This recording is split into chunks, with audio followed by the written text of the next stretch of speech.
రెండోది అబద్ధం చెప్పడానికి. ఏ నువ్వనేది? ఎందాక అక్కడ కూల్ చేయడం కోసం అబద్ధం చెప్పాను. ఇప్పుడు నా మనసులో ఉన్న మాట చెప్తున్నాను ఇను.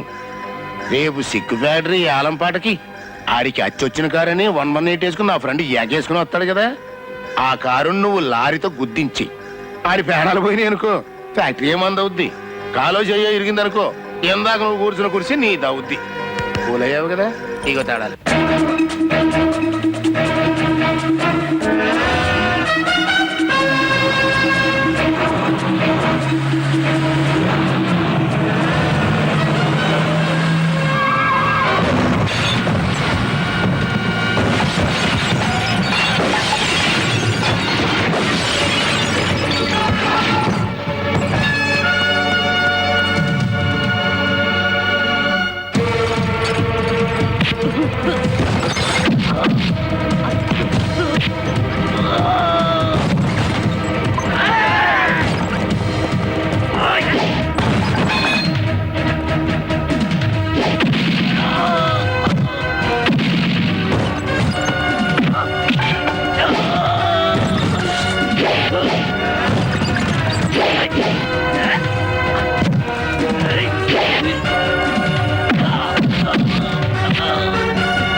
ప్రభుత్వ ఉత్తర్వుల ప్రకారం కొన్నేళ్లుగా మూతపడి ఉన్న Mahalakshmi agro product private limited కంపెనీని ఆక్షన్ మొదలు పెట్టబోతున్నాం.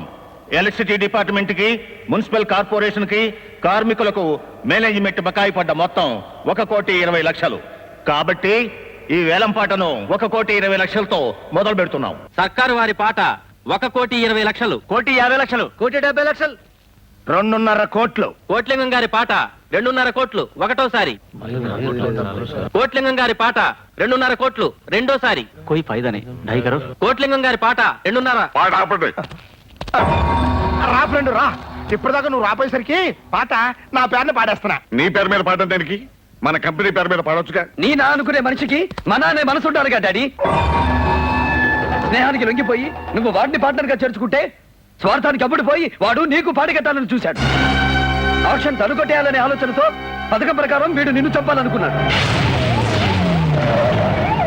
అదృష్టవశాత్తు నీ కారు నేనే వేసుకెళ్ళబట్టి వీళ్ళ అసలు రంగు బయటపడింది.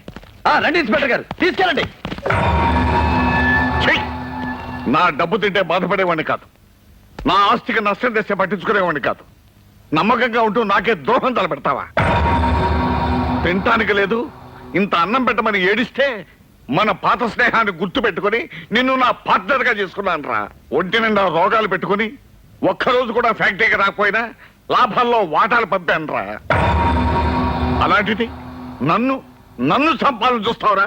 ఈ క్షణం నుంచి నీకు ఈ ఫ్యాక్టరీకి ఏ సంబంధం లేదు. అదేంటి సార్, ఇలాంటి వాడిని అంత తేలిక వదిలిపెడితే అలా? మనిషికి మాటతో సమాధానం చెప్పాలి.